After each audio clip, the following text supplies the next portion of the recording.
नमो तस्से भगवतो अरहतो सम्मा सम्बुद्धस्से नमो तस्से भगवतो अरहतो सम्मा सम्बुद्धस्से नमो तस्से भगवतो अरहतो सम्मा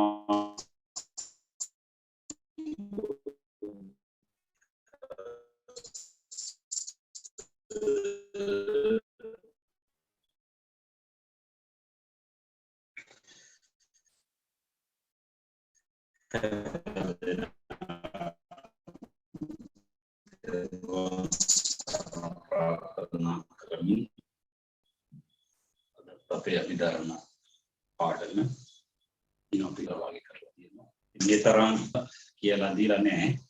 කාණ්ඩ කියනවා දැන් සෝරොච්චර තේරුම් ගන්නේ නැහැ. දැන් නේ තේරෙන්නේ කියලා කියනවා.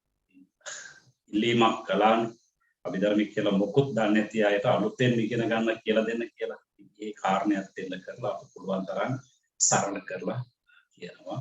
ඉතින් මේ දැනුම ඔබට කොච්චර වැදගත් වෙනවද කියලා තේරෙන්නට ඇති පොහොය දවසේ අපි වැඩසටහන කරනකොට පැය 5කට අධික කාලයක් කරපටාන ධර්ම දිනාව කොච්චර මේ අපි දැන් මුල ඉඳලා කියාගෙන ආපු පාදේ ඉඳලා කියාගෙන ආපු මේ කාරණා මොනතරම් ඒකට පදනමක් වෙනවද ඒ කාරණා තේරුම් ගැනීමට කොච්චර දිරිදීමක් වෙනවද කියලා ඔබට තේරෙනවා. ඒ කියන්නේ අභිධර්මයේ කියලා කියන්නේ අපි ගත්තට පස්සේ මේ චන්ද්‍රිකාව කියලා කියන්නේ මේක මාතෘකා රූපණේ සුද්ධ බුද්ධ වචනේ කුසල ධම්මා අව්‍යාකත ධම්මාදී වශයෙන් විදිහට මාතෘකා කියලා තියනවානේ ශිදිකක්ෂා 100ක් ටික 100යි දුක දෙකේවා ටික 22යි දුක දෙකේවා 100යි විදිහට. ඒකට ඒ ඉන්නේ එතෙන්ද එන්න අපි මේ ප්‍රවේශය තාම සකස් කරා. ඉතින් මේක ඔබ හොඳට කරගත්තේ නැත්නම් ඔබට අතෙන්ද යනකොට හුඟක් ගැටලු මතුවෙනවා. මේ ටික ඔබ හොඳට කරගෙන ගියොත් ඔබට එතනදී කරන්න තියෙන්නේ මේ සාමාන්‍ය මහන්සියක් විතරයි. ඊට පස්සේ ඔබ මේ ටික හරියට කරගත්තොත් ඒක මාතිකා උපමාතිකා කියන ප්‍රශ්නික තේරුම් ගත්තොත් ඔබට අභිධර්මයේදී මට ඔබට කියලා දෙන්න වෙන්නේ 105ක්වත් කියලා දෙන්න දෙයක් නැහැ වාගේ. ඒ කියන්නේ ඒ ටික දැනගන්නකොට අර ණය ක්‍රම වලට බෙදා ගැනීම වර්ගීකරණය කර ගැනීම පමණයි තියෙන්නේ ඔබට. ඒ නිසා මේ හරිය නොපැකිලව කරන්න මම බදම කියන්නේ අපි අනන්ත සැපතක් එල්ල කරලා යනකොට කොන්දේසි විරහිතව අනන්තව මහන්සි වෙන්න සිද්ධ වෙනවා. يعني බැරි නෑ උනන්දුව තියනවා එකයි මට කියන්න. ඒකට ඕඩකම ඇති කරගන්න මෙහිමයි ඕනකම ඇති කරගන්නත් කාලය ගත වෙනවා. ඒකයි දැන් සමහරට එපා වෙලා වගේ ගොඩක් වගේ මගේ ඇරලා වගේ අද අභිධර්ම පාඩම නේද පොත බලන්න තියනවා නේද ඔය විදිහට නීරස කරගෙන මේක යන්නට බෑ. මම දන්නේ ඒ රුචිකත්වය තියෙන්නට දැන් අපි ඉගෙන ගන්නකොට වුණත් තාම වුණත් ඒ රුචිකත්වය තාමත් මට ධර්මයේ ඉගෙන ගන්න එපා වෙලා නැහැ. ධර්මයේ කියවන්න ධර්මයේ මෙනෙහි කරන්න ඒ විචාරය කරන්න මට තාමත් එහෙම එපා වෙලා නැහැ. ඒක ඔබටත් තියෙන්නට නේ ධර්මච්ඡන්ද. එහෙම තිබුණේ නැත්නම් මේක යන්න බෑ. ඒ කැමැත්ත ඡන්දේ තිබුණ නැත්නම් යන්න බෑ. ඒ කැමැත්ත හැම කෙනෙකුටම ඇති කරවන්නත් බෑ. හැබැයි ඇති වෙනවද කියන එක දැනගන්නත් ඔබ කාලයක් උත්සාහ කරන්න. එහෙම නැත්නම් යම් තැනකට එනකල් මොන විශ්වාසාවක් හරි මම කියන්නේ මේකේ පවණක් නෙවෙයි. භාෂාවක් ඉගෙන ගන්නකොට වෙන්නට පුළුවන්. තවත් දෙයක් ඉගෙන ගන්නකොට මුල් කාලේ ටිකක් අමාරුයි. හැබැයි ඉතින් ඒ අමාරුයි කියලා අතහරින්න නැතුව ඕනකමින් ඒකට අමාරු වෙන නමුත් කැමැත්ත බලෙන් ඇති කරගෙන ගියොත් කලක් යනකොට ඒ ෆීල්ඩ් එකට තමම වැටෙනවා. එතකොට එපා වෙන්නේ නැහැ. ඉතින් ඒක අපි අර මේ කතාවට කට්ට කාගෙන යනවා කියලා කියන්නේ. අන්න ඒ වගේ වෙන්නට ඕන. ඉතින් මම මේ කාලේ හැදෑරු විෂයන් වල පැවිදි වෙලා හදාarන මේ ධර්ම විනය ඇතුළු කොට තවත් කාරණා පිළිබඳවත් මට නම් එපා වෙලා නැහැ. මට එපා වෙලා නැහැ.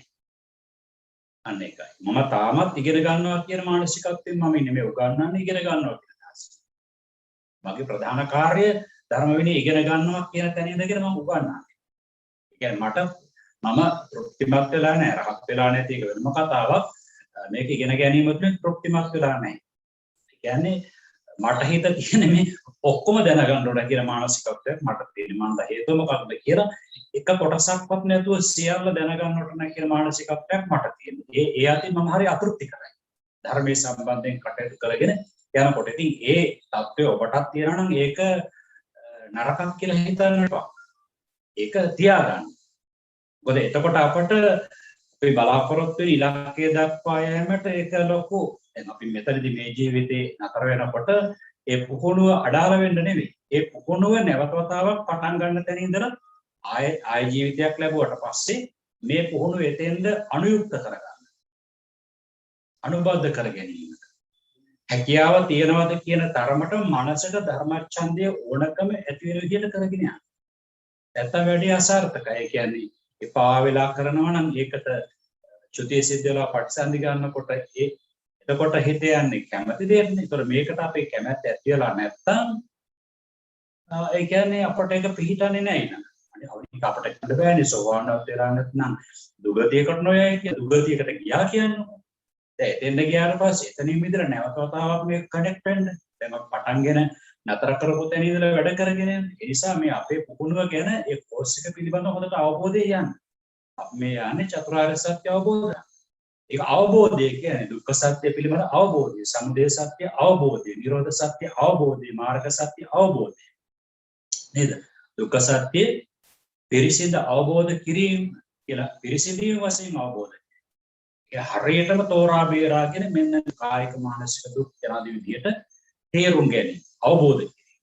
සමුදය සත්‍ය කියන්නේ අකුසල ටික ප්‍රහාණය කිරීම වශයෙන් අවබෝධ කිරීම. හැමතැනම අවබෝධය කියන එක කියන්නේ. ඒ නිසා ඒකට පෙළ ගැහෙන කෙනා බොහොම සැලකිල්ලෙන් සිහිරුවෙන් කල්පනාවෙන් හැම තැනම විමසන්නට ඕනේ. ධර්මය දැනගෙන ඒ හැම තැනකටම ධර්මයේ සම්බන්ධ කරලා ධර්මානුකූලව බැලීමේ රාමුවක් දැක්මක් ඔබට තියෙනවා. එහෙම තිබුණොත් වැඩේ සාර්ථකයි. ඒ ගතිය පිහිටනවා. හිතට බද්ධ වෙන්න. ඔය පණවිඩයක් දීලා අදත් පටන් ගන්නවා. ඒ නිසා මේ හැම තැනක්ම දැන් සමහර කෙනෙකුට දැන් චිත්ත වීති වාගේ දෙයක් අපට සත්‍ය අවබෝධ කර ගැනීමට කොහොමද හේතු වෙන්නේ කියලා ඒක ගලප ගන්නක් කෙනෙකුට බැරි. ඔබට දැනට බැරි නම් දැන්ම ලොකු වැඩ කරන්න යන්නට එපා. පුළුවන් නම් හොඳයි. මේ කියන්නේ නාම රූප ගැන තමයි. මේ කරන විග්‍රහය පමණයි වෙනසක් තියෙන්නේ. නැත්නම් මේ ස්කන්ධ ආයතන ධාතු ආර්ය සත්‍ය පිළිබඳව කරන සුවිශේෂී විශ්ලේෂණයන් එක අපේ බුදුරජාණන් වහන්සේගේ දේශනා ශෛලිය විභජ්‍යවාදී ඒකේ යම් දිගුවක් තමයි මේ වගේ වෙන්නේ. ඒ නිසා මේවා සියල්ල ඉගෙනගෙන ගියාට පස්සේ Tamanට පුළුවන් දැනටවත් ඔබ භාවනා කරනවා නම් ඔබට පුළුවන් හොඳ තෘප්තියක් ඇතුව ලොකු ආත්ම ශක්තියකින් මේ භාවනාවට මුහුණ දෙන්නට පුළුවන්. Tamanට වරදින්නේ නැහැ කියන ඒ ශක්තිය හිතේ තියෙනවා. මොකද හේතුව වැරදිනවා නම් එතන කෙලෙස් එක සම්බන්ධයි. ඒතකොට දැන් මේවා ඉගෙන ගන්නකොට මේ මනෝවිද්‍යාව ඉගෙන ගන්නකොට ඔබ කෙලෙස් ප්‍රහාණය නොකලත් වැඩෙන කෙලෙස්, අඩු වෙන කෙලෙස්, කුසල මුවාවෙන් එන්න හදන කෙලෙස්, Tamanට කෙලෙස් එක හැප්පෙන්න පුළුවන් මට්ටම් මීට වඩා උත්සාහ කරොත් තව ටිකක් මේ කෙලෙස් වලට අභියෝග කරන්නට පුළුවන්. අන්න ඒ වගේ අදහස් ගන්න. තමා පිළිබඳව Tamanට අදහසක් ගන්න ඒ දෙකේදී ඔබට මොහොම වැදගත්. ඒ නිසා කොයියම් වෙලාවකදත් බෑ කියලා නතර වෙන්න එපා. බැරි නෑ පුළුවන්. මම සාහිතික වෙනවා බැරි නෑ පුළුවන්. හැබැයි කැපවීම අවශ්‍යයි. කැපවීම. ඉතින් එහෙමනම් අපි එදා ඔබට මේ කියාගෙන ආවේ පරිත්‍යාරාමන චිත්ත වීති පිළිබඳවනේ. අපි අතිමහාන්තාරාමන කලා, මහාන්තාරාමන කලා අපි එතකොට ඊළඟට ආවේ මේ පරිත්‍යාරාමන අවස්ථාවට. පරිත්‍යාරාමනේ කිය අපි කියවා චිත්තක්ෂණ 7 ඉඳලා 9 දක්වා නේද? චිත්තක්ෂණ 4 ඉඳලා 9 දක්වා 4ක් ඉක්ම ගිය 5ක් ඉක්ම ගිය 6ක් ඉක්ම ගිය 7ක් ඉක්ම ගිය 8ක් ඉක්ම ගිය 9ක් ඉක්ම ගිය. ඔන්න ඔය විදිහට තමයි ගත්තේ රූපය පිළිබඳව, ශබ්දය පිළිබඳවත් එහෙම ගන්නට පුළුවන්කම තියෙනවා. චිත්තක්ෂණ මේ තියෙන්නේ අපි ගත්තේ මෙතනදී බලන්න ඔකේ විස්තර කරනකොට අපට ආවනේ. චිත්තක්ෂණ 4ක් ඉක්ම ගියනේ. මොකද එකක් ඉක්ම ගියේ අතිමහාන්තාරාමන, දෙකක් හෝ තුනක් ඉක්ම ගියේ මහාන්තාරාමන, ඊට පස්සේ 4ක් ඉක්ම ගියේ, 4ක් ඉක්ම ගියේ, 5ක් ඉක්ම ගියේ, 6ක් ඉක්ම ගියේ, 7ක් ඉක්ම ගියේ, 8ක් ඉක්ම ගියේ, 9ක්. ඒ විදිහට තමයි අපට ආවේ. ඉතින් අපි ඔය ඉක්ම ගියා කියන කතාව මම කොච්චරක් ඔබට කියලා දුන්නා. චිත්තක්ෂණයක් කියලා කියන්නේ මේ ලෝකේ වේලාව මනින, කාලය මනින පුංචිම ඒකකය. පුංචිම යුනිට් එක තමයි කාලය මනින චිත්තක්ෂණය කියන්නේ. ඒකත් මතක තියාගන්න. එතකොට ඒ වගේ චිත්තක්ෂණ 17ක් තියෙනවා. එකක් මතක තියාගන්න ඔක්කොම රූප වල නෑ, ඇතැම් රූප වලට. එතකොට මේකේ බලන්න ඔබට එදත් මම කියලා දුන්නා මේකේ දැන් මේකේ ඇත්තට මට අමුතුවෙන් විස්තර කරන්න දෙයක් නැහැ මොකද හේතුව ඔබ අතිමහන්තාරම්මන චිත්ත වීති හරියට තේරුම් ගත්තා නම් මහන්තාරම්මන චිත්ත වීතිය හරියට තේරුම් ගත්තා නම් දැන් මේකේ චිත්තක්ෂණ එක දකුණු පැත්තට දාලා හදාගන්න එක විතරයි තියෙන්නේ ඒ නිසා ඒකේ අමුතුවෙන් කියන්න දෙයක් නෑ දැන් මම චිත්ත වීතිය පිළිබඳව ඔබට පම්බ පුංචි හඳුන්වා දීමක් කරලා මෙන්නම් දැන් බලන්න පළවෙනි එකේදී බලන්න හතරක් ඉක්ම ගිහිල්ලාද කියලා ඔව්නේ හතරක් ඉක්ම ගියට භවංග චලන භවංග උපච්ඡේද වන 5යි 6යි දෙවෙනි එකේ බලන්න පහක් ඉක්ම ගියා භවංග කියලා පහක් තියෙන්නේ පහක් ඉක්ම ගියා. ඒතර 6 වෙනි එක 7 වෙනි එක භවංග චලන භවංග උපච්ඡේද. ඊළඟට මේ මම එදා කිව්ව මේ අංක සහ මේ අකුරු වල ක්‍රමේ ගැලපිලා නැහැ කියලා. ඒක ඔබ හදා ගන්නට ඕනේ. ඊළඟට මේ මම ඔබට කියන්නේ ඇද ගන්න කියලා. නිසා ඒක හදා ගන්න. ඊට පස්සේ බලන්න තුන්වෙනි චිත්ත වීතියට එනකොට අර චිත්තක්ෂණ දැන් හතරක් ඉක්ම ගිය පහක් ඉක්ම ගිය මේක හයක් ඉක්ම යනවා. දැන් භවංග ටික හරියට තියෙනවා. බලන්න. දැන් මෙතන මේ හයක් ඉක්ම ගියා කියන භවංග බයන්න ඒ ටික හරියට තියෙනවා. එතනින් එහා තියෙන ඇදකුඩු ඔබ හදා ගන්න.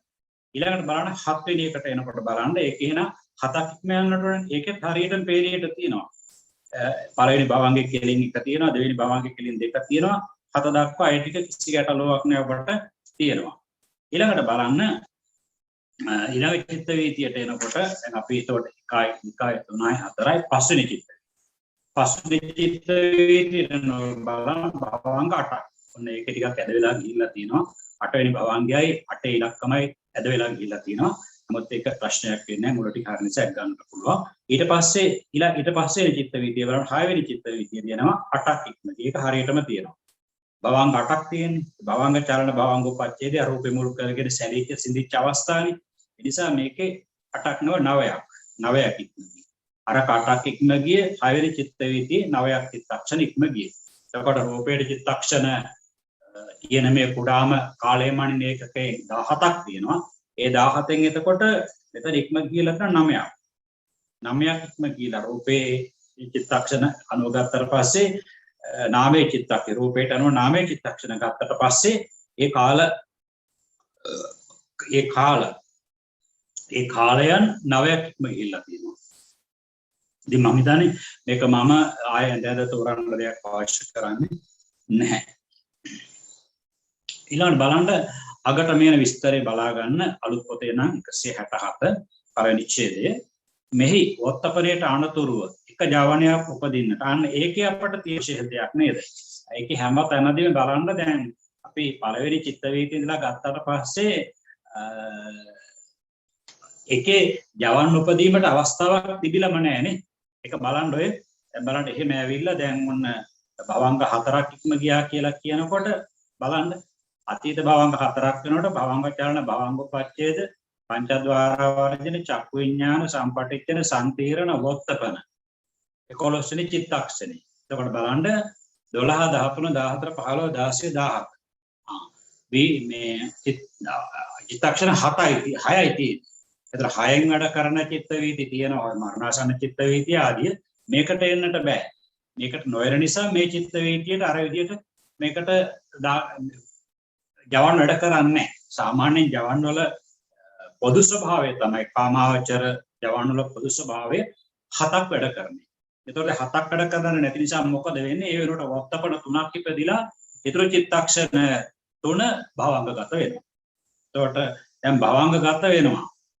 ඒ කියන්නේ දැන් ඔතන ගන්නකොට දැන් මේකේ චිත්තක්ෂණ තව 6ක් තියෙනවා කියලා කියන්නේ 6ක් තියෙනවා කියලා කියන්නේ තව රූපයේ ආයුෂය මේ එකකෙන් 6කට ඉඩ තියෙනවා. හැබැයි 6කට ඉඩ තියෙනකොට එහෙනම් අපිට හිතෙන්න පුළුවන් ඉතින් ඕකේ ජවන් 6ක් වැඩ කරලා භවංගයට යනවා නේ හරිනේ කියලා. ඒ රූපේ අරමුණු කරන්න තියෙනවනේ ඉතින්. ඉතින් චිත්තක්ෂණ 6කට වැඩ කරන්න පුළුවන්. අපට ඒ වගේ දේවල් හිතෙනවා. අපට හිතෙන දේ නම් ඇත්ත මේවා ඉගෙන ගන්න ඕනෙත් නැහැ. අපට හිතෙන දේවල් උහුණු වෙන කාලය නම් අපට බණින් ලැබෙන ධර්මයෙන් ලැබෙන මඟ පෙන්වීම අනුව සමහර දේවල් අපි හිතන දේවල් අපට පොඩ්ඩක් මධ්‍යස්ථ වෙලා පැත්තකින් තියන්න වෙනවා. දැනෙන දේවල් මේකත් එක ගැලපෙනවා නම් ඉතින් අපට අරගෙන යන්න වෙනවා. ඒක නියමයක්. ජවන් 7ක් වැඩ කරනවා කියන එක නියමයක්. ඒ නිසා ජවන් 7ක් වැඩ කරන්න ඉඩ නැත්නම් කෙලින්ම එකට වැඩ කරනවා කියන්නේ වොත්තපන. මනෝද්වාර වර්ජනයේ 3 වතාවක් වැඩ කරලා ඊට පස්සේ භවංගයට වැටෙනවා. ඉතින් රූපය මුල් කරගෙන එතකොට වැඩපු ක්‍රියාකාරී සිත් මොනවද? පංචද්වාර වර්ජනයයි චක්කු විඥානයයි සම්පටිච්ඡනේ සම්තිරණේ වොත්තපන 3යි විතරයි. එතකොට චිත්තක්ෂණ කීයද? 1යි 2යි 3යි 4යි. 7ක් වැඩ කරලා. හැබැයි ජවන්නේ ඉතින් ඒකට අපට හොඳට සාමාන්‍ය දල වශයෙන් අදහසක් ගත්තොත් එහෙම දැන් රූපයක් නිකන් දැක්කාත් නොමේ නොදැක්කාත් නොමේ කියන මට්ටමට වගේ හිතන්නකො. ඒක මම දෙන උපමාව එච්චර සාර්ථක නෑ. මම කියන්නේ සාමාන්‍ය අදහසක් ගන්න. මොකද රූපේ දැක්කාත් නොමේ නොදැක්කාත් නොමේ කියන යන්තම් රහ දැක්ලා තියෙන එකනේ. එමනම් චිත්ත වීතියක් වැඩ කරා චිත්ත වීති ගණනාවක් වැඩ කරා අතිමහන්තාරාමන හරි මහන්තාරාමන. එතන එහෙම වැඩ කරලා නෑ එතකොට. ඉතින් ඕකට කියන අර විදියට පළවෙනි පරිත්තාරම්මන චිත්ත වීති. ඊළඟ දෙවෙනි එකේදී බලන්න දැන් වත්තපට 3 ඉපදෙන එක කිසි ගැටලුවක් නැහැ. එතන වැඩ කරා භවංග 4ක් වෙන එක භවංග 3ක් බවට පත් වෙනවා. ඊළඟ එකේදී ඒකේ භවංග 3 නැහැ භවංග 2ක් වැඩ කරනවා. ඊට පස්සේ භවංග 1ක් වැඩ කරලා තියෙනවා. භවංග වැඩ කරන්න ප්‍රශ්නයක් නැහැනේ. ඒ තදාපනේ දෙකක්ම වැඩ කරනවා කියලා අපිට කිව්වේ. නැත්තම් වැඩ කරන්නේ නැහැ කියලා කිව්වේ. භවංග වැඩ කරන්න ගැටලුවක් නැහැ. මොකද එහා පැත්තේ භවංග. මේ චිත්ත වීතිය මුල් කරගෙන පහළ වෙන චිත්තක්ෂණය පහළ වුණා කියනකො මේ රූපේ මුල් කරගෙන ඒ පහළ වුණාට පස්සේ 17න් පස්සේ තියෙන භවංග. ඒ නිසා ප්‍රශ්නයක් නැහැ භවංග වලට එහෙම වැටෙනවා. ඊළඟට බලන්න පස්වෙනි චිත්ත වීතිය බලන්න ඒකේ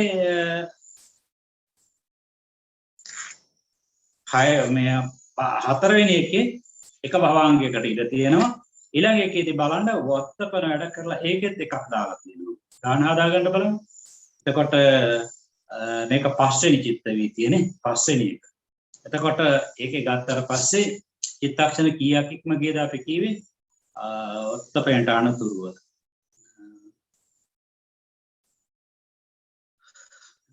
බලන්න මෙතන චිත්තක්ෂණ අපට 4 ඉඳලා 9 දක්වා නේද? අපිට ගාන හදලා බැරි පොත බලන්න ඕනේ. 4 5 6 7 8 9. එහෙනම් 8ක් ඉක්ම ගියනේ. චිත්තක්ෂණ 8ක් ඉක්ම ගියේ. පස්වෙනි එක කියලාගෙන චිත්තක්ෂණ 8ක් ඉක්ම ගියේ. එතකොට භවංගචාලන 9 උපච්ඡේද 10 පංචද්වාර වර්ජනයේ 12 චක්කු විඥාන 11 එතකොට 8ක් ඉක්ම ගියනේ. 9 භවංග චලන 10 භවංග උපච්ඡේද 11 පංචද්වාර වර්ජනයේ 12 චක්කු විඥානේ 13 සම්පටිච්ඡනේ 14 සම්තිරණේ 15 වොත්තපනේ 16 වොත්තපනේ 17 වොත්තපනේ ආයක වැටෙනවා. එක මේ 17 වෙනි චිත්තක්ෂණයත් එක්කලා මේ දාලා තියෙන භවංග එක වැරදි. يعني 17 එන්නට ඕනන්නේ 3 වෙනි වොත්තපනේ.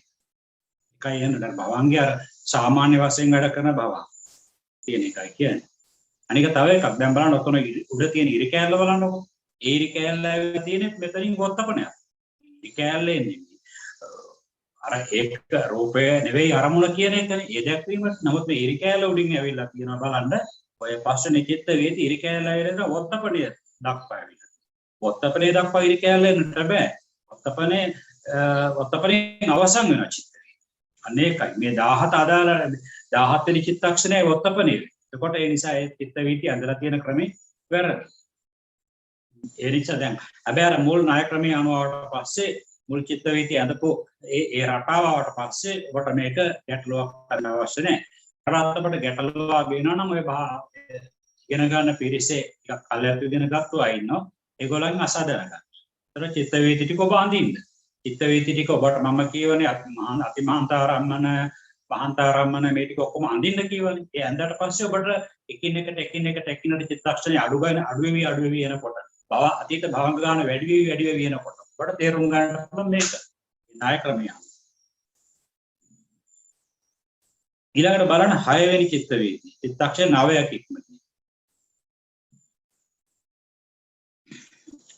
එතකොට ඒකේ එක දක්වා ඉක්ම ගිය. එතකොට 10 භවංග චලන 11 භවංග උපච්ඡේද 12 පංචද්වාර වර්ජනේ 13 චක්කු විඥානේ 14 සම්පටිච්ඡනේ 15 සම්තිරණේ 16 වොත්තපනේ 17 වත්තපන දෙකක් ඉපදලා. ඒකේ වරදක් නැහැ.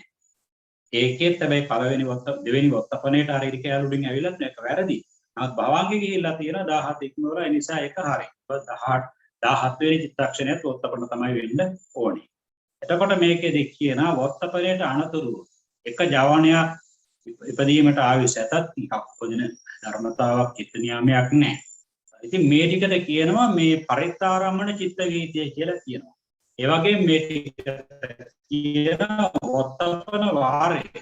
අර ජවන වාරය කියලා කිය මහාන්තාරම්මනයකට, ඊළඟට තදාරම්මන වාරය කියලා කිව්ව අතිමහාන්තාරම්මනයකට. ඒ වගේ තමයි මෙතන ඔක්කොම ගන්න වත්තපනේ අවසන් වෙලා තියෙන්නේ. ඒ චිත්ත වීතිය අවසන් වෙන දැන් පළවෙනි එකේ ගන්නකොට ඒත් වත්තපනේ. ඊට පස්සේ භවංගයට වැටිලානේ. භවංගේ අදාළ නැහැනේ. භවංගයට අදාළ කර්ම චිත්ත කර්ම නිමිති ගති නිමිති ආදී දෙයක්.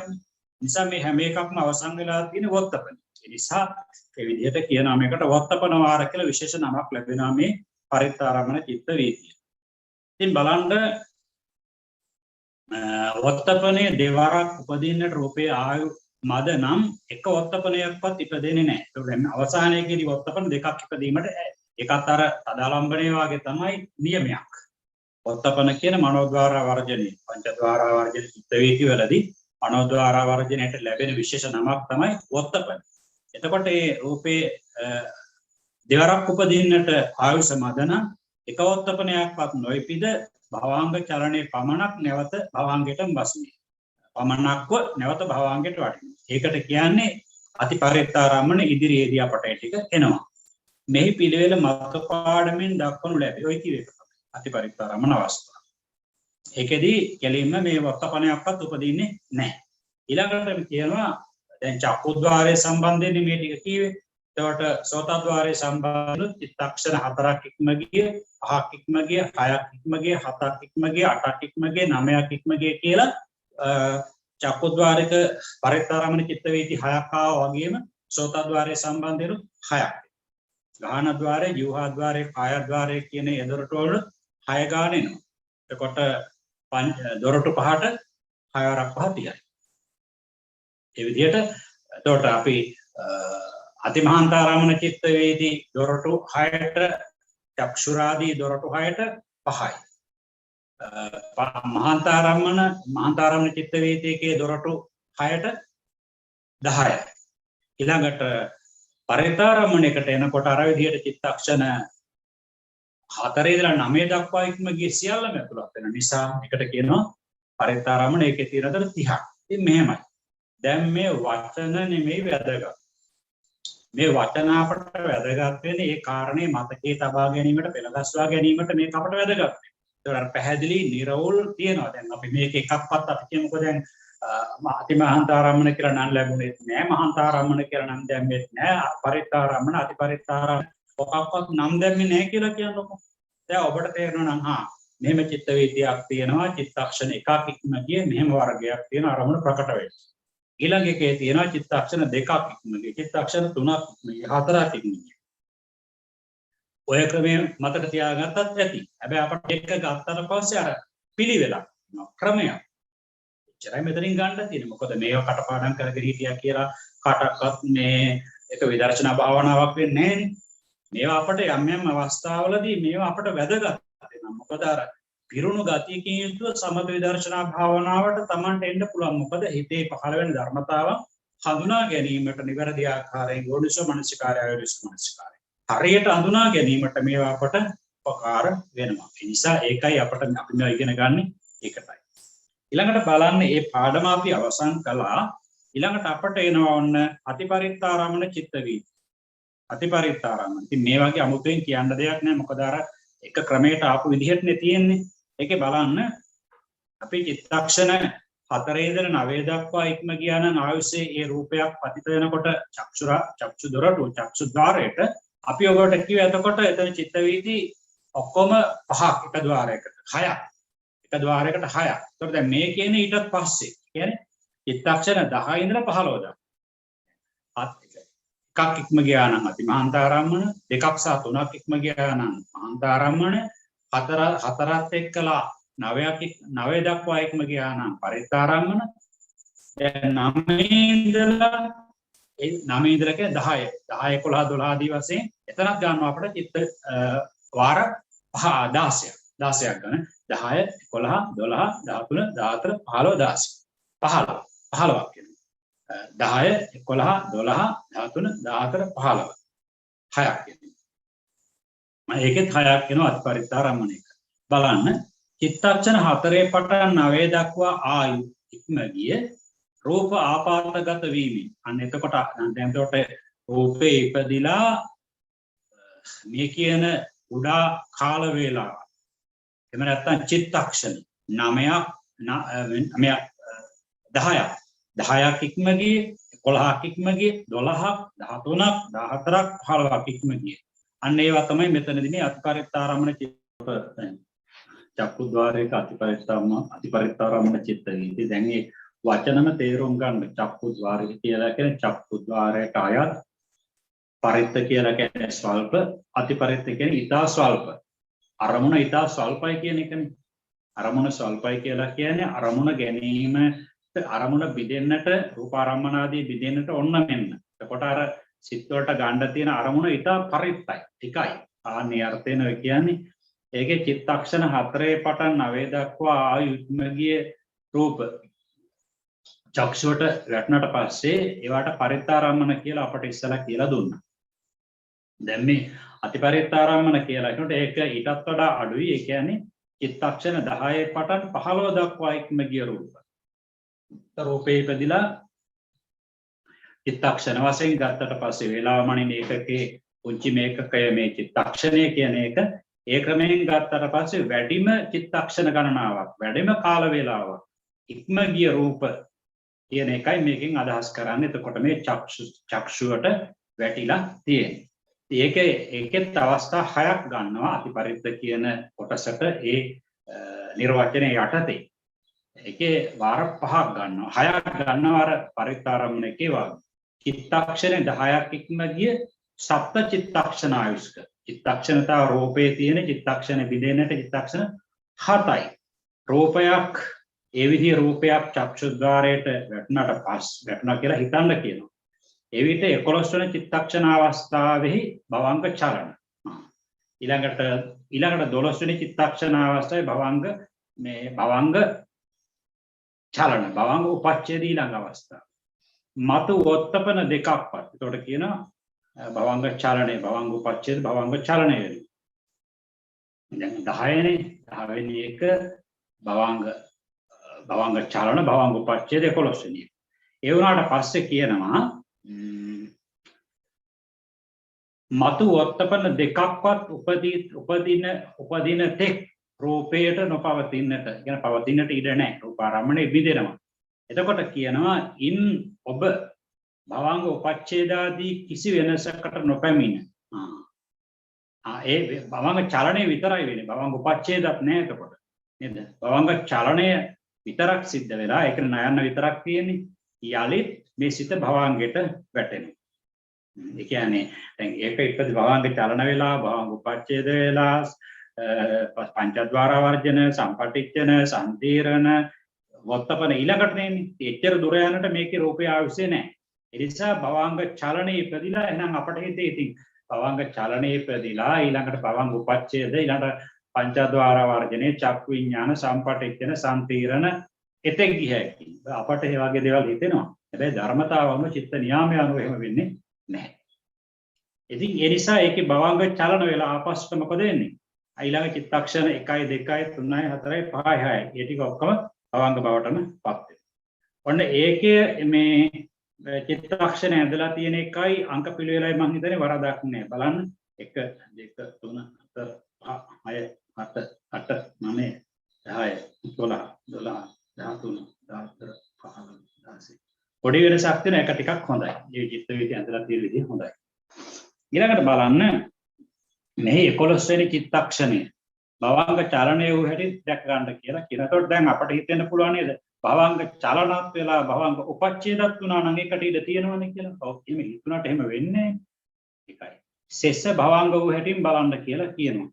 රූපය ඇසේ හැපුණා විනා ඒ අරමුණ කොටගෙන එක වීතිසිතක්වත් හටගත්තේ නැහැ. භවංග චලනත් අපි දන්නවා භවංග උපච්ඡේදත් අපි දන්නවා භවංගම තමයි කියලා. ඒකට අරමුණ වෙන්නේ අතීත කර්මාදියක් කියලා අපි කොච්චරවත් කිව්වා. භවංග චලනද භවංග බැවි භවංගම බැවින් සියල්ලටම ඒ සියල්ලට අරමුණ වූයේ පූර්ව කර්මාදී අතුරින් එකක් කියලා කියනවා. මේ වර්තමාන රූපය නෙමෙයි. ඒක දැක්වීම පිණිස තමයි මේ පල්ලෙහා ඔක්කොම රේඛාව දිගටම ලියලා තියෙන්නේ. ඒ කඩලා නැහැනේ. දැන් අර පංචද්වාර වර්ජනාදී ආවනම් කඩනවනේ රේඛාව. මේ කියන්නේ ඒක තමයි භවංගයට කිසිම අනතුරක් සිද්ධ වුණේ නැහැ. භවංග සිත වැඩ කරා.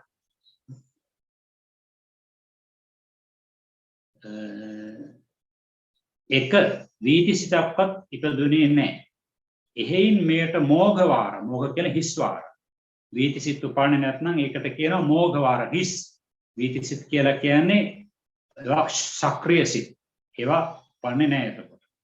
වැඩ කරලා නැහැ. චිත්තක්ෂණ 11ක් ඉක්ම ගිය. දැන් එතකොට චිත්තක්ෂණ 11ක් ඉක්ම ගිය. ඉතුරු වෙලා තියෙනවා චිත්තක්ෂණ 6ක්. චිත්තක්ෂණ 12ක් ඉක්ම ගිය 5ක් ඉතුරුයි. චිත්තක්ෂණ 13ක් ඉක්ම ගිය ඔය විදිහට අඩු කරලා ගන්න. එච්චරයි මේකේ ඊට වඩා දෙයක් ඇත්තේ නැහැ. ඔන්න බලන්න ඒකේ තියෙන විදිහට චිත්තක්ෂණ 6ක් තියෙන්නේ. 6ක් තියෙනකොට බලන්න භවංග චලනයේ ඉඳලා 6ද කියන. භවංග චලනය. බලන්න භවංග කියන ඉඳලා ගණන් බලාගෙන ඉන්නකො. 1 2 පේලියට එනවා 5 6 7 8 9 10 11 12. එතකොට ඉතුරු වෙලා තියෙනවා චිත්තක්ෂණ 5ක් නේ. චිත්තක්ෂණ 5ක් ඉක්ම වෙලා ගිහින් ඉතුරු වෙලා තියෙනවා. ඒක තමයි මෙහි 12 වෙනි භවංග චලන විදිය. සෙසේ 8 කීසේ කියලා කියන 12 වෙනි එක භවංග චලන. එතකොට ආය පංචද්වාර වර්ජන භවංග චලනාදියක් ඉපදින හැම භවංගයට වැටේ. එතකොට තුන්වෙනි චිත්ත වීතියේදී කියන චිත්තක්ෂණ 12ක් ඉක්ම ගිය. පංච චිත්තක්ෂණායස්ක රූපයක් ආපාතගත කල්ද මේ ආකාරයි කියලා විඤ්ඤාසය මෙසේ කියලා ඔන්න කියනවා. ඊට පළවෙනි එකේදී ගන්න හදාගන්න චිත්තක්ෂණ 10ක් ඉක්ම ගිය, 11ක් ඉක්ම ගිය, 12ක් ඉක්ම ගිය, කොයි විදිහට 15 දක්වා ඉක්ම ගිය කියලා ගන්න.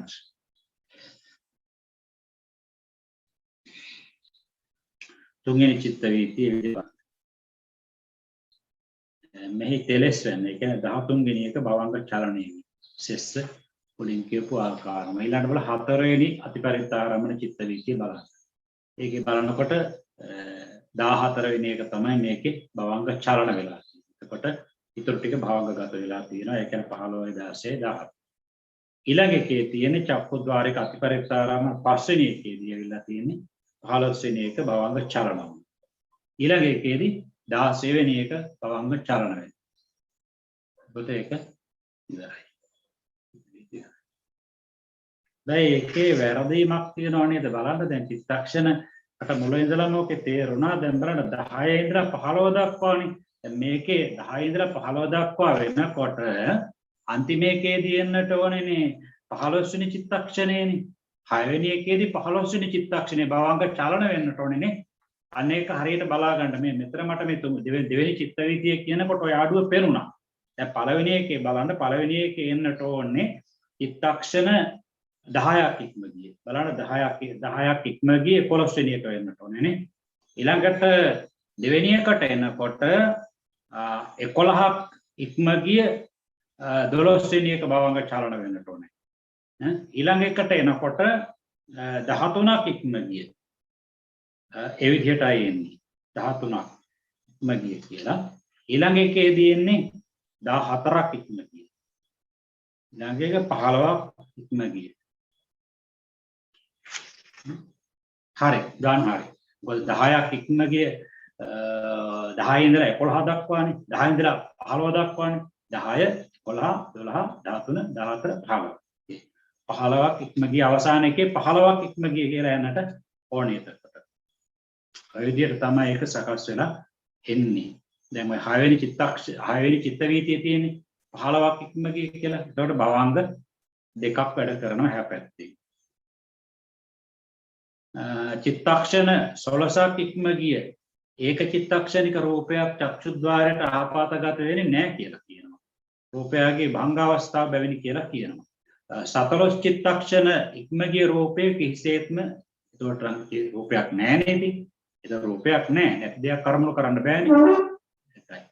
සෝතද්වාරේ කතිපරිත්තාමරම්න චිත්ත වේති ටිකත් ඔය විදිහටම දැනගන්න කියලා කරන. ඒතකොට එතරම් 6ක් එනවනේ. ඒකත් 6ක් එනවා. ඔය විදිහට ගාන හැදිලා අපට ඕන මේකේ පොඩි විස්තරයක් දෙනවා.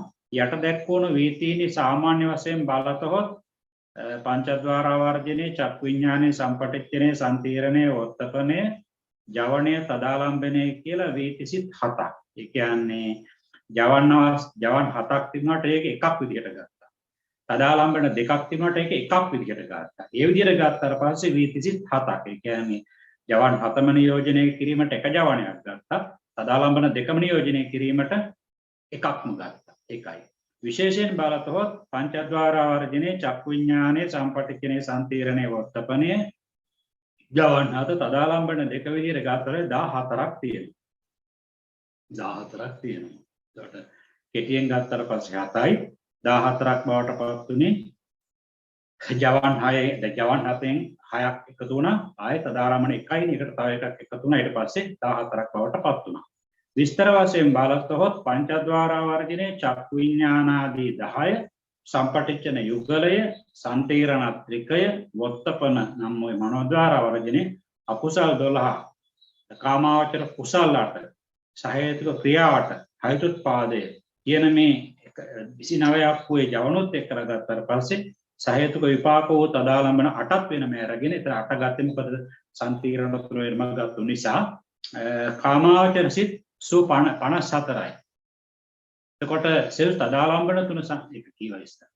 ඔන්න ඔය විදිහට මේ පංචද්වාරයේ සම්බන්ධ කරලා ගත්තාට පස්සේ යෙදෙන සිත් සාමාන්‍ය වශයෙන් විස්තර වශයෙන් අති විස්තර වශයෙන් වීති චිත්තානි සත්‍යය 7යි. අර විදිහට පංචද්වාර වර්ජනේ ඉඳලා ජවන් 7 එකක් විදිහට අරගෙන තදාරම්මන දෙක එකක් විදිහට අරගෙන ඒතර 7යි තියෙන්නේ. චිත්තුප්පාද චතුද්දස. එතනදී ජවන් 7ක් විදිහටම ගන්නවා තදාරම්මන දෙක දෙකක් විදිහටම ගන්නවා. චතුපඤ්ඤාස විත්තාර. එතකොට ඒකෙදි පංච චක්කු විඥාන ආදී විපස් විඥානෙම ගන්නවා. අනිත් පැත්තෙන් කාමාවචර ජවන් 29ම ගන්නවා. තදාරම්මන දෙකම ගන්නවා. ඒ විදිහට ගත්ත පස්සේ ඔක්කොම 54ක් පංචද්වාරයේ සම්බන්ධයෙන් පිළිවෙලට එනවා. පංචද්වාරයේ සුදුසු පරිදි වීති සිත් 7කි විශේෂයෙන් බලසොත් 14ක විස්තර වශයෙන් ගත්තට පස්සේ 54යි. ඔය පඤ්ඤාද්වාරය කියලා අපි නිව හදා ගන්න මුද්‍රණ දෝෂ තියෙන පඤ්ඤාද්වාරය කියලා එකක් ඇත්තේ නෑ. එහෙම නැත්නම් ප්‍රඥාද්වාරය කියන එකනේ. දැන් ප්‍රඥාද්වාරය කියලා එකක් ඇත්තේ නෑ.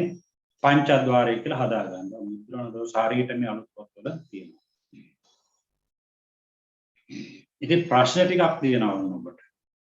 අතිපරිත්තාරම්මන චිත්ත වීති කෙතෙක්ද? කෙටියෙන් ගත්තට පස්සේ 6යි. වෙන වශයෙන් පැහැදිලි කරමු. දීර්ඝ වශයෙන් ගත්තොත් 30ක් තියෙනවානේ. 30ක් තියෙනවානේ චක්කුද්වාර ආදියට ගත්තට පස්සේ 6 ගානේ ద్వාර 5ට 6 වරක් 5 30යි. නිසා 30ක් විදියට ගන්න පුළුවන්. වෙන වශයෙන් පැහැදිලි කරන්න කියලා කියන්නේ චිත්තක්ෂණ 10ක් ඉක්මගිය 11ක් ඉක්මගිය ආදී වශයෙන් චිත්තක්ෂණ 15 දක්වා ඉක්මගිය එකයි වෙන වශයෙන් තෝරන්න කියලා කියන්නේ. චිත්තක්ෂණ තෙලසක් ඉක්මගිය රූපාරම්මණය පිළිබඳ චිත්ත වීතියක් අඳින්න කියලා කියනවා. එතකොට ඒක කීවෙන එකද? 10ක් ඉක්මගිය 11ක් ඉක්මගිය 12ක් ඉක්මගිය 13ක් ඉක්මගිය. කියන්නේ අතිපරිත්තාරම්මන චිත්ත වීති කාණ්ඩේ 4 වෙනි චිත්ත වීතිය. 4 වෙනි චිත්ත වීතිය අඳින්න කියලා කියනවා. ඒකේ කර්මයක් දහනවා. නැහැ. කර්ම නැහැ. මොකද කර්ම වෙන්න නම් ජවන් වැඩ කරන්නට ඕනේ. ජවන් වැඩ කිරීමක් නැති නිසා කර්ම නැහැ. කර්ම විතරක් නෙවෙයි ක්‍රියාත් නැහැ. ඔක්කොම තියෙන්නේ විපාක සිත් ටික. මෙහි සාමාන්‍ය වීති සිත් කෙතෙක්ද? 7යි.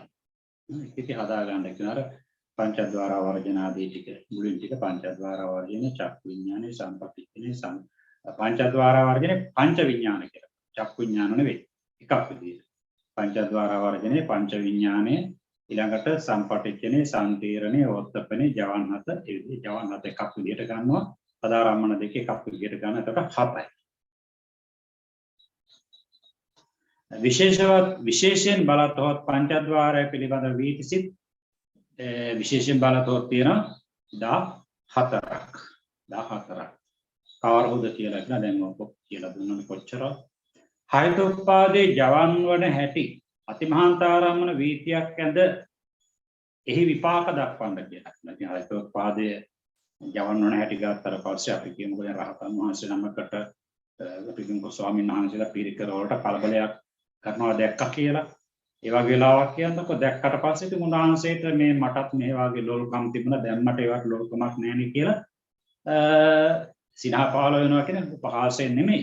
උන්වහන්සේට ඒ තමන්ගෙන තෘප්තියක් ඇති වෙලා ඒ නිස්කාමී සතුටක් ඇති වෙලා ඒ වගේ අවස්ථාවකදී අර විදිහටම වැඩ කරනවා. මේක අතිමහාන්තාරම්මනේ. එතකොට භවංගයක් ඉක්ම ගිය අතීත භවංග චරණ භවංග උපච්ඡේද දෙවෙනි තුන්වෙනි චිත්තක්ෂණ පංචද්වාර වර්ජනේ 4 චක්කු විඥානේ පස්වෙනි චිත්තක්ෂණේ සම්පටිච්ඡනේ 6 වෙනි චිත්තක්ෂණේ සම්තීරණේ 7 වෙනි චිත්තක්ෂණේ වක්තපනේ 8 වෙනි චිත්තක්ෂණේ ජවන් 7ක් වැඩ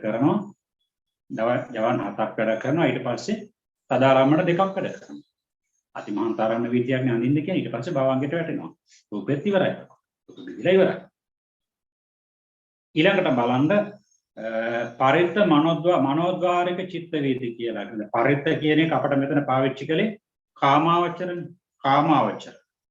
පරිත්ත කියලා පාවිච්චි කරේ කාමද. පරිත්තා ධම්මා මහග්ගතා ධම්මා අපමානා ධම්මා කියලා අපිට ඉස්සරහට එනවනේ. පරිත්තා ධම්මා කියලා කියන්නේ කාමාවචර සිත් 54යි. ඒක වැඩ කරන චෛසික 52යි 28 රූපයයි. රූපාවචර බ්‍රහ්ම ලෝකේ රූප තිබුණත් කාමාවචර ලෝක මේ 11 තමයි එක අයත් වෙන්නේ. ඒ විදිහට පරිත්ත මහග්ගත කියලා කියන්නේ රූපාවචර අරූපාවචර ධානසිත 27යි. මේක වැඩ කරන චෛතසික 35යි. ඊළඟට අපමාන කියන්නේ ලෝකෝත්තර ධර්මතාව ටික නව ලෝකෝත්තර ධර්ම. දැන් මේක අපිට පරිත්ත මනෝද්වාරික කියන්නේ මහග්ගත මනෝද්වාරික එක වෙනසක් තියෙනවනේ. දැන් පරිත්ත මනෝද්වාරික. එතකොට මහග්ගත මනෝද්වාරික තියෙනවා. අපමාන මනෝද්වාරික තියෙනවා. එකයි වෙන් කිරීමක් ගන්න. ඒතර පරිත්ත මනෝද්වාරික කියලා කිය කාම ලෝකයට අයත් වෙච්ච කාමාවචර සිත් වැඩ කරන මනෝද්වාරික චිත්ත වීති. හැබැයි ඉස්සෙල්ලා පංචද්වාරයට සම්බන්ධ කරලා ගත්ත චක්ෂුරාගියද දැන් මනෝද්වාරයට සම්බන්ධ කරලා ගන්න. ඊළඟට දැන් අපි ගත්තොත් රූපාවචර අරූපාවචර සිත් වලට මහග්ගත මනෝද්වාරික කියලා විශේෂයක් දක්වන්නේ නැහැ. මොකද ඒ ධානසිත කෙලින්ම මනෝද්වාරිකම තමයි. ඊළඟ ලෝකෝත්තර සිත් කෙලින්ම මනෝද්වාරිකම තමයි. ඒ නිසා ඒවට මහග්ගත මනෝද්වාරික චිත්ත වීති අපමාන මනෝද්වාරික චිත්ත වීති කියලා හැඳින්වීම් දෙකක් කියන්නේ නැහැ. මොකද ඒවට පරිත්ත ભેදයක් නැහැ එතකොට. ඒක මනෝද්වාරිකම තමයි. දැන් පරිත්ත ගත්තර කාමාවචර ගත්තර පස්සේ ඒකේ පංචද්වාරයට සම්බන්ධ වෙච්ච චිත්ත වීති තියෙනවා. කෙලින්ම මනෝද්වාරයට සම්බන්ධ වෙච්ච චිත්ත වීතිත් තියෙනවා. ඒක තමයි මෙතන බෙදීමක් කොට යන්නේ. ඔන්න බලන්න මනෝද්වාරික චිත්ත වීති වනාහි පරිත්ත චිත්ත වීතිය අර්පණා චිත්ත වීති කියලා දෙආකාරයි.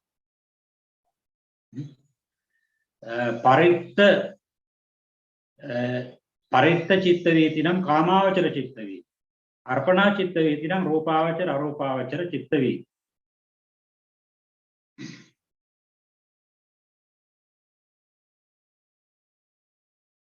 මනෝද්වාරික චිත්ත වීති. එතකොට ලෝකෝත්තර චිත්ත වීති කියලා කොටසකුත් තියෙනවා. රූපාවචර අරූපාවචර ලෝකෝත්තර. ඒවට කියන්නේ අර්පණා චිත්ත වීති කියලා. ඒතර චිත්ත වීති වල මනෝද්වාරික කොටස් දෙකකට බෙදලා යනවා. ඕන අතුරෙන් මේ කාමාවචර මනෝද්වාරික චිත්ත වීති දක්වන්නේ කියනවා රූපාවචර අරූපාවචර ලෝකෝත්තර මනෝද්වාරික චිත්ත වීති නෙවෙයි. පංචද්වාරික චිත්ත වීති මුළුල්ල පරිත්තම බැවින් මේකේ එහෙම ભેදයක් නැහැ. පරිත්තම තමයි. මේක විස්තර කරනවා. කියන අර්පණා කියලා කොටසකට යන්නේ මනෝද්වාරෙහි අරමුණ ධර්මාරම්මණය. දැන් ධර්මාරම්මණය කියන එක අපි ගොඩක් අපි ගිය සැරෙත් අපි කියලා දුන්නා. ධර්මාරම්මන කියනකොට රූපාරම්මන, ශබ්දාරම්මන, ගන්ධාරම්මන, රසාරම්මන, පොට්ටබ්බාරම්මන, චක්කුසෝත ගාන ජීවා කාය කියන දොරටු වලට අදාළ. එතකොට ධර්මාරම්මණය කියන්නේ කෙලින්ම මනෝද්වාරික සිත් වලට. ඒ අතීත අනාගත කාල විමුක්ත ආදී වශයෙන් පවත්නා බැවින් රූපාදී මෙන් ඒක චිත්තක්ෂණාතීත ද්විචිත්තක්ෂණාතීත ආදී වශයෙන් කියන්නේ එක චිත්තක්ෂණයක් ඉක්ම ගිය චිත්තක්ෂණ දෙකක් ඉක්ම ගිය කියලා මෙහෙම ප්‍රභේදගත වීමක් නැහැ කියනවා. තියෙන්නේ ප්‍රකට අප්‍රකට කියන ප්‍රභේදගත වීම තමයි කියලා මේකේ කියනවා. ප්‍රකට අප්‍රකට විභූත අවිභූත ප්‍රකට අප්‍රකට කියන එක කියනවා. එතකොට දැන් මේකේ කියනවා අතීත අනාගත කාල එතකොට දැන් කියන මේ මනෝද්වාරයට අරමුණු ගන්නකොට ඒක පුළුවන් ගන්න අතීත එකක් ගන්නත් පුළුවන් අනාගත එකක් ගන්නත් පුළුවන් ගොඩ එකක් ගන්නට ගැටලුවක් නැහැ එතකොට මනෝද්වාරය නේද අතීත දෙයක් අරමුණු කරන්න නැති වෙච්ච දෙයක් දැන් ලයිට් එක පත්තු වෙනවා ලයිට් එක නිවෙනවා අපිට මතක් කරන්න අරමුණු කරන්න බැරි නෑනේ එතකොට දැන් අනාගත දෙයක් වුණත් පුළුවන් දැන් අනාගතයේ සිද්ධ වෙන දෙයක් අපිට මතක් කරලා ගන්නට පුළුවන් නේ දැන් හිත අපි ගමනක් යනවා කියලා කිව්වොත් එහෙම ඒ ගමන යන වාහනේ යන්නේ කොහාටද ගිහිල්ලා කවුද මුණ ගැහෙන්නේ මතක් වෙලා එන්නේ එහෙම ගන්නට පුළුවන් කාල විමුක්ත ආදී එතකොට අනුද්වාරික සිද්ධ වලට කාල විමුක්ත කියලා කියන්නේ නිවන කාලයකට යන්නේ නැහැනේ කාලයකට බෙදෙන්නේ නැහැ ඊළඟට ප්‍රඥාප්ති නම් ගම් ආදී වශයෙන් පවතින ප්‍රඥාව ඉතින් ඒකෙදි කියනවා අර ප්‍රකට අප්‍රකට ભેදය තමයි අරමුණෙහි තියෙන්නේ කියලා කියනවා ඔන්න විභූතාරම්මණයක් මනෝද්වාරයට ආපాతගත වූවා කියලා හිතන්න කියලා. ප්‍රකට අරමුණක්. කියන්නේ මනස ඇලීම් ගැටීම් ආදී වශයෙන් හරි නොඇලීම් නොගැටීම් ආදී වශයෙන් කුසල හරි අකුසල හරි ප්‍රාර්ථනාසිකන ක්‍රියා ගන්න පුළුවන්. ඒ කොහොම හරි ඒක ප්‍රකටව අරමුණට වැටිලා තියෙනවා. ඒකට කියන එවිටම භවංග සම්තතිය සැලී සිටින්නේ. භවංග චලන භවංග උපච්ඡේද සැලීමට පෙරසේ භවංග චලනය කියන්නේ පංචද්වාරික සිත්වලදී කියෝ වගේම සැලීමට කියනවා භවංග චලන සිදීමට භවංග උපච්ඡේද ඒකේ වෙනසක් නැහැ. ඒකට ආරම්භ කරන ඒ පෙර කර්මාදී තමයි මේ භවංග චලන භවංග උපච්ඡේද වලට ආරම්භ එවිටම මේ විභූතාරම්මණය අරමුණු කරමින් මනෝද්වාර වර්ජනේ ඉපදිලා නිරුද්ධ වෙනවා. ඒක චිත්තක්ෂණ ඉපදිලා නිරුද්ධ වෙනවා. ඉක්බිති ඒ අරමුණු කරගෙන ඒකත් අරමුණ මුල් කරගෙන ජවන් හත ඉපදිලා නිරුද්ධ වෙනවා. ඒ පසු තදාලම්බන දෙකක් වැඩ කරනවා. විභූතාරම්මණයේදී තදාලම්බන දෙකක් වැඩ කරනවා. දෙවන තදාලම්බනයගේ භංගක්ෂණයත් එක්කලා ආරම්මණය නිරුද්ධ වෙනවා. චිත්තේ භවංගත වෙනවා.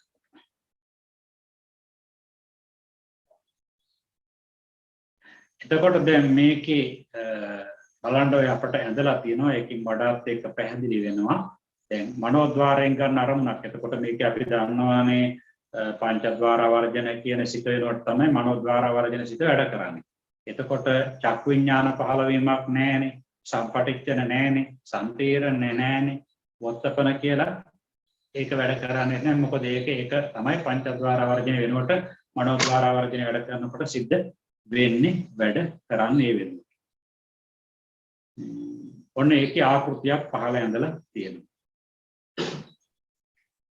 බලන්න ඒකේ එතකොට චිත්තක්ෂණ එකේ ඉලක්කම් දාලා නැහැ. ඉලක්කම් දාලා නැහැ ඒකේ.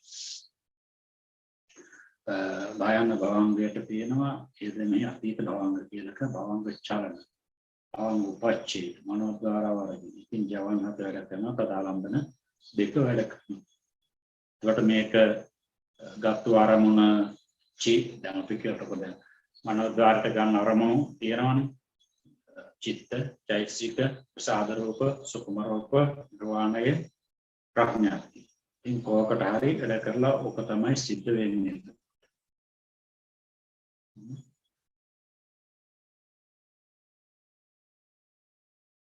හැබැයි දැන් ඔබට මෙහෙම ප්‍රශ්නයක් හිතෙන්නේ නැද්ද අපි දැන් මනෝද්වාර වර්ජනයේ අපි කියන්නකො දැන් ආපෝ ධාතු රූපේ ගන්නවා කියලා. ආපෝ ධාතු රූපේ ගත්තට පස්සේ ආපෝ ධාතු රූපයට චිත්තක්ෂණ 17ක් ආයුෂ තියෙනවානේ. එතකොට ආපෝ ධාතු රූපේට චිත්තක්ෂණ 17ක් ආයුෂයේ තියෙනකොට දැන් අපි කියමු ඒක දැන් මනෝද්වාරයෙන් අපි මනෝද්වාරික සිතකින් අපි අරමුණු කරනවා. ඒ අරමුණු කළාට පස්සේ දැන් භවංග චලන භවංග උපච්ඡේද දැන් මොන තුන්වෙනි චිත්තක්ෂණය. මනෝද්වාර වර්ජනේ හතරවෙනි චිත්තක්ෂණය. දැන් ජවන් 7 ඉපදෙනවා. දැන් ජවන් 7 උපන්නට පස්සේ දැන් මේකේ කියනවා නේද ජවන් 7 ඉපිද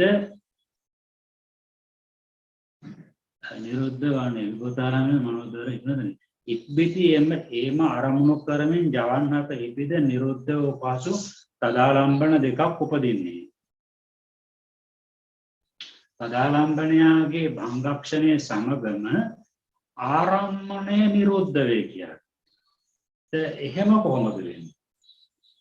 එහෙම වෙන්න හේතුවක් නැහැනේ. දැන් මෙතන ඒක තව ටිකක් ඔබත් හිතලා බලන්න. මම තව කරුණු හොයන්නම් මේකට අදාළ පොතපතින්. දැන් මේකේ දැන් එතකොට දැන් ආපෝ ධාතු රූපේ තියෙනවා නම් ආපෝ ධාතු රූපේ කිසි ගැටලුවක් නැහැ. චිත්තක්ෂණ 17ක් තියෙනවා. මේ චිත්තක්ෂණ 17ක් තියෙනවා නම් දැන් භවංග චලන භවංග උපච්ඡේද 1යි 2යි. භවංග චලන භවංග උපච්ඡේද 2යි 3යි. ඊළඟ මනෝද්වාර වර්ජනේ. ඕන් ජවන් 7 වැඩ කරනවා. දැන් ජවන් 7 වැඩ කරන චිත්තක්ෂණ කීයද දෙන්නේ? විතර 3යි 4යි 5යි 6යි 7යි 8යි 9යි 10යි 11යි. හරි? දැන් එතකොට මේක වෙනකොට ආපෝ ධාතුව නිරුද්ධ වෙන්නේ. ආපෝ ධාතුව චිත්තක්ෂණ 17ක් තියෙනවා. ඒ නිසා මේක තව ටිකක් හිතන්න ඕන කාරණයක්. මමත් මේක ආශ්‍රිත ග්‍රන්ථ වලින් මම හිතලා බලන්නම් තව ටිකක්. ඒ නිසා ඒක එතනින් නතර කරගෙන තියාගන්න එකට සම්පූර්ණයෙන් මේ මතයට එකඟ වෙන්නට එපා. මොකද අපට අභිධර්මයේ තියෙන ලක්ෂණයක් තමයි මූලික න්‍යායට පිටින් යම් තැනක විග්‍රහයක් එනවා නම් අනිවාර්යයෙන් මේක පරස්පරයි කියලා අපට එකපාරටම තේරෙනවා. ඒ නිසා ඒ පිළිබඳව අවධානයෙන් ඉන්නට ඕනේ. ඊළඟ දවසේ තවදුරටත් කරුණු හොයලා මේ අටුවාවෙන් මොකට කරුණු ගොඩක් ගන්නට පුළුවන්කම තියෙනවා. අපි විස්තරයක් කරන්න. දැන් ඔබට තේරෙනවා ඇතිනේ. ඉතින් ඒ නිසා මේ එක වෙන්න බෑ කියලා. මොකද ආපෝදා මේකේ කියන විග්‍රහය මේකේ කියනවානේ මේකේ විස්තරයක් කරනවානේ. මනෝද්වාර වර්ජනේ ඉපිද නිරුද්ධ වන්නේ ඉක්බිති එම අරමුණු කරමින් ජවන 7 ඉපිද නිරුද්ධ උපල් තදාලම්බන දෙක උපදින්නේ දෙවන තදාලම්බනයාගේ භංගක්ෂණයේ සමගම ආරම්මණය නිරුද්ධ වේ කියලා. අරමුණ නිරුද්ධ වේ කියලා. දැන් අපි ගත්තොත් දැන් මේවා අපට ගන්න පුළුවන්. ඒ කියන්නේ චිත්ත චෛතසික ඒ අරමුණ අපට ගන්නට පුළුවන් කිසි ප්‍රශ්නයක් නැහැ. චිත්ත චෛතසික ගත්තට පස්සේ අවශ්‍ය ගන්නටම ඒ චිත්ත චෛතසික අරමුණු කරනකොට ඒ ගන්නටම නිරුද්ධ වෙනවා කියලා ගත්තා. හැබැයි චිත්ත චෛතසික අතර ප්‍රසාද රූප තියෙනවා, සුකුම රූප තියෙනවා, චක්කු රූපය කියන්නේ දැන් කෙනෙක් විදර්ශනා භාවනාවන යෝගාවචරයේ චක්ෂු රූපය අරමුණු කරනවා විදර්ශනාවට.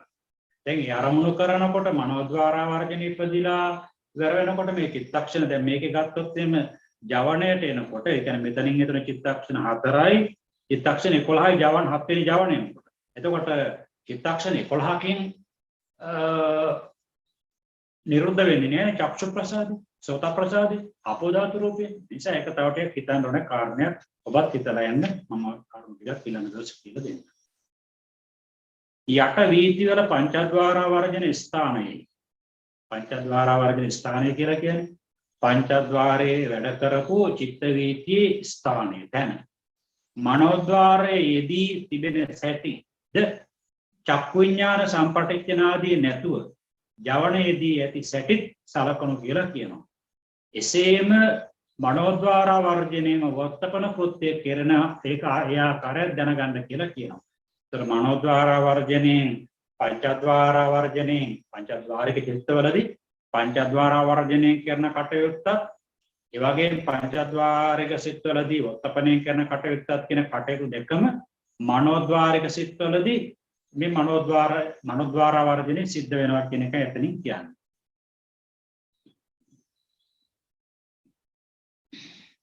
මේකේ කියනවා මනෝද්වාරයට අරමුණු ලැබීම පිළිබඳව ටීකාවේ ආපු විස්තරයක්. මනෝද්වාරයට අරමුණු ලැබීම පිළිබඳව ටීකාවක ආවා වූ මතයක් මෙහෙම දක්වන්නම් කියලා කියනවා. මනෝද්වාරේ වනාහි මිශ්‍ර මනෝද්වාරේ ශුද්ධ මනෝද්වාරය කියලා ශුද්ධා කියලා තියෙනවා. වැරදි මුද්‍රණ දෝෂ. මිශ්‍ර මනෝද්වාරේ ශුද්ධ මනෝද්වාරයයි දෙආකාර වේ, විවිධ වේ. චක්ෂුරාදී ගැටෙන අරමුණ සිතටද අරමුණු වේ. එවිට ඒ සිත මිශ්‍ර මනෝද්වාරය කියලා කියනවා. චක්ෂුරාදී ගැටීමෙන් තොරව සිතම අරමුණු ගන්නා විට ඒ සිත සුද්ධ මනෝද්වාරය කියලා කියනවා. දැන් ඒක හිතලා බලන්න. දැන් චක්කුද්වාරයෙන් වැදිලා පස්සේ අපි අරමුණ හිතින් ගන්නවනේ. දැන් අපි පාරේ යනකොට කෙනෙකු දැක්කට පස්සේ එයාව ඇහෙන් දැකලා නැවත නැවත ඇලීම් වශයෙන් හරි ගැටීම් වශයෙන් හරි කොහොම හරි කමන්නේ. නැවත නැවත මෙනෙහි කරනවනේ. අන්න එතකොට වැඩ කරන චිත්ත වීති වලට චක්ෂුරාදී දොරටු වල සම්බන්ධයක් තියෙන නිසා ඒකට කියනවලු මිශ්‍ර මනෝද්වාරය. චක්ෂුද්වාරයේ ගැටීමෙන් තොරව සිතම ආරමුණු ගන්නා විට අපට කියමුකෝ දැන් අපට නොදන්න කෙනෙකු ගැන අපට විස්තරයක් කරනවා කෙනෙක්. අපට නොදන්න කෙනෙකු පිළිබඳව විස්තරයක් කරනවා. එහෙම නැත්නම් අපි කොහේ හරි යනකොට කවදාවත් දැකලා නැති දෙයක් දකින්න. එහෙම නැත්නම් දැකීම පැත්තකට දාන්න අපි කවදාවත් හිතලා නැති දෙයක් අපි හිතනවා. මොකක් හරි මනස් කල්පන දෙයක් හරි වෙන කෙනෙක් කියන දෙයක් හරි අපි ඒ තුලින් අපි හිතනවා. එතකොට අන්න ඒකට කියන සුද්ධ මනෝද්වාරය. ඔක ඔය අපේ මේ තර්කඥාය කියලා පොතක් තියෙනවා. ඔන්න ඔය පොතේ ඔය පිළිබඳව ලොකු විස්තරයක් තියෙනවා. ඒකේ කියන්නේ යම් ආරෝපණය කිරීමට ඉස්සරලා ඉන්ද්‍රියයන්ගෙන් හසු කර ගන්නවා. විශේෂයෙන්ම මනීන්ද්‍රියට හසු කර ගන්නවා නම් අන්න ඒකේ මුල්ම අවස්ථාව නම් දාන්න ඉස්සරලා ඒ මනසින් ගන්න ඒ தത്വයට ඒක යම්කිසි දෙයක් කියලා විතරයි කියන්න පුළුවන්. පස්සේ තමයි භාෂාත්මකව එක එක්කෙනා නම් දාලා. දැන් අපි කියමුකෝ දැන් ගහක් තියෙනවා කියනවා. දැන් ගහට නමක් දාලා නැත්තම් ඒක යම්කිසි දෙයක් විතරට කියන්න පුළුවන්. හැබැයි අපි ගහ කියනවා තව භාෂාවෙන් තවත් නමක් කියනවා. හැබැයි අන්න ඒ විදිහට නමක් දාලා නැති එකක් කියන්නේ. දැන් අපි කියන්නේ සුනාමියක් ආවා. දැන් සුනාමිය කියන එක ජපානයේන්නේ නම ගොඩක් කලාවට ආවේ. එතකොට දැන් අපි ඒක යම්කිසි දෙයක් විදිහට සලකනවා න රැල්ලක් කියලා කියනවා. මුදු රළක් කියලා කියනවා. අන්න ඒ වගේ නමක් දැන් කොච්චර ඉංග්‍රීසි භාෂාවේ අවුරුද්දකට වචන 400ක් කොද ශබ්දකෝෂයට එකතු වෙනවනේ. ඒ කියන්නේ අලුත් චක්ෂුරාදීන් දැනෙන හැඟෙන දේවල් වලට අලුත් නම් දානවා. අන්නේ නම් දාන්න ඉස්සරලා යමක් හඳුනා ගත්තා නම් අන්න ඒකට ඒක මානසින් ගන්නකොට ඒක ඒ ගන්න එකට ඒ සිතට කියන්න පුළුවන් සුද්ධ මනෝද්වාරය කියලා කියන්න පුළුවන්. අන්න එහෙමයි. දැන් අපි නිවන් අවබෝධ කරනවා කියන්නේ දැන් නිවන් අවබෝධ කරගත්තු කෙනෙකුට ඒක යම්කිසි දෙයක් කියනවා මිසක ඒක ලේසි නෑ භාෂාවෙන් දෙන්න. බුදුරජාණන් වහන්සේ නිවන් ගැන විස්තර කිරීමට ධනිපාතේ දාලා අජාති, උපදීම, අව්‍යාධි, ලෙඩ නොවීම, අජර, නොදිරීම, අමර, නොමැරීම ඔන්න බුදුරජාණන් වහන්සේ නිවන ගැන විස්තර කරලා තියෙනවා. ඒතකොට ඒ නිසා ඒක අරමුණු වෙනකොට තමයි එයාට හරියටම දැනගන්න හම්බ වෙන්නේ. අන්න ඒකට තමයි කියන්නේ සුද්ධ මනෝද්වාරයෙන් දැනගන්නවා කියලා කියන්නේ.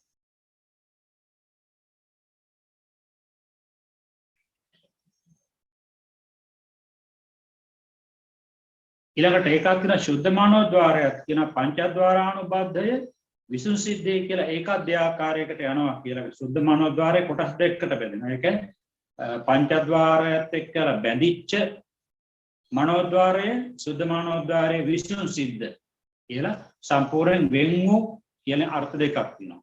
වර්තමාන රූපාදිය කර්මණු කොට චක්ෂුද්වාරිකාදී චිත්ත වේති උපන් කාල්හි ඒ රූපයේ ධර්මාරම්මණයේ බවට පත්වල නැවත නැවත අපට සිත් පහළනේ මම අර ඉස්සලා කිව්වේ.